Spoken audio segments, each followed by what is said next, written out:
బైబిల్ని ఒకే ఒక్క పెద్ద కథగా చూస్తే ఎలా ఉంటుంది?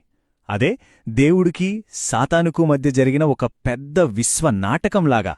ఈరోజు మనం ఆ కథనే విశ్లేషించబోతున్నాం. సరే, ఇక ఆలస్యం చేయకుండా అసలు విషయంలోకి వెళ్ళిపోదాం. ఈ కథ మొదలైంది మనిషి పుట్టకముందే. పరలోకంలో లూసిఫర్ అనే ఒక గొప్ప దేవదూత దేవుడిపై తిరుగుబాటు చేశాడు. దాని ఫలితమో అతడు సాతానుగా మారి భూమి మీదకి విసిరేయబడ్డాడు.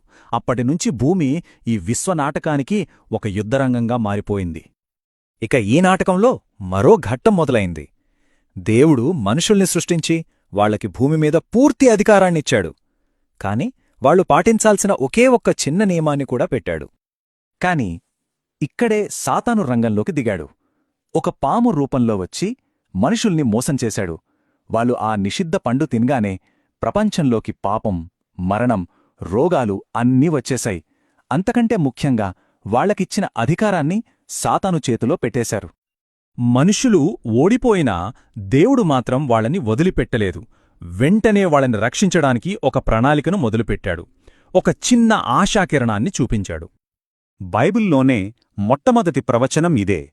భవిష్యత్తులో సాతాను సంతానానికి, స్త్రీ సంతానానికి మధ్య ఒక పెద్ద యుద్ధం జరుగుతుందని దేవుడు చెప్పాడు. మొత్తం విమోచన ప్రణాళికకు పునాదిరాయి ఇక్కడే పడింది. ఇక్కడ ఆమె సంతానమనే మాట చాలా కీలకం. ఆలోచించండి. సాధారణంగా వంశమనేది పురుషుడి నుంచే వస్తుంది. కాని ఇక్కడ ఆమె సంతానం అని ప్రత్యేకంగా చెప్పడం వెనుక ఒక పెద్ద కారణముంది. అదేంటంటే రాబోయే విమోచకుడు ఒక కన్య ద్వారా జన్మిస్తాడు అని చెప్పడమే.